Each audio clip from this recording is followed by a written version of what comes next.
ओए कहाँ जा रहे है? उसे तोरा का मतलब है लबाना हमने जाता रहा तीन लोग हमनी क्या बहिन के बर्थडे बा वैसे जाता नहीं संगीत बोल ना हम उधर निकाल तेरा सो चल ना चल चल आज देख चल कागज को सब बा सब खेल का जानता रे हमरा के चल हमनी के लाइफ में जा ना आओ ठीक है ना लड़की जाना आओ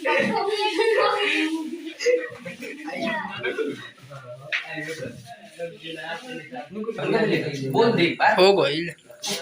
चल चल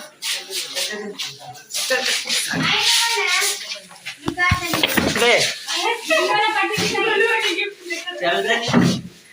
ए देख हम खुफिया देता नहीं गिफ्ट में देख